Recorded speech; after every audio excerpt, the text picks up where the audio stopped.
پر پاکستانی پوځ د برید غچ کابل کې واخیستل شو. طالبانو د پاکستان خوشحالولو لپاره بلوڅ مهاجرین نیولي. جزئیات همدې ویډیو کې وګورئ او چینل سبسکرایب کړئ. دا چې بلوچستان کې بلوڅ مجاهدینو د پاکستانی پوځ پر مرکزونو بریدونه کړي. که څه هم پاکستانیان خپل پوځ د نړۍ لومړی نمبر پوځ ګڼي، خو د 15 ساعتونو په تېرېدو لا هم بریدګر یې مهار کړی نه دی. بلوڅان وایي تر 150 ډېر عسکر یې هلاک کړي.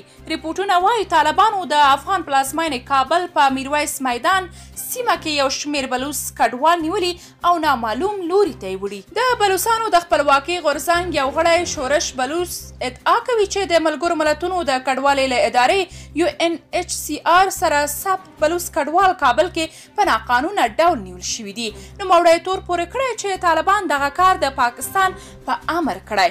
ښاغلي شورش غوښتنه وکړه چې ژر تر ژره دې دغه کسان خوشي کړل شي. دوی په سیاسي فعالیتونو کې لاس نه درلود. د فری بلوچ مومنټ یو غړي BBC ته په لیږلي غږ کې ویلي پیښه د کابل میرویس میدان سیمه کې شوې. طالبانو پر 2 کورونو چاپه اچولې او 15 کسان یې نیولي. دی وایي دغه کسان مریب بلوڅان دي چې یو کال کېږي کندهار ته تللي وو او په دې وروستیو کې د ناامنیو له کبله کابل ته کوچېدلي وو. دی ادعا کوي مخکې په نیمروز کې هم د بلوڅانو پر کورونو چاپې اچول شوې وې. BBC پرله پسې هڅه وکړه په دې تړاو د طالبانو نظر هم ولري، خو بریالي نه شو. د دغه نیونو ریپورټونه داسې مهال خپرېږي چې پاکستاني چارواکي وایي بلوچستان کې د وروستیو بریدونو بریدګرو له افغانستان سره اړیکه درلوده او پر ټلیفون یې له کرښې هاخوا خبرې کولې. تېره څه موده کې بلوڅ بېلتون پالو په پاکستان کې خپلو بریدونو ته زور ورکړی.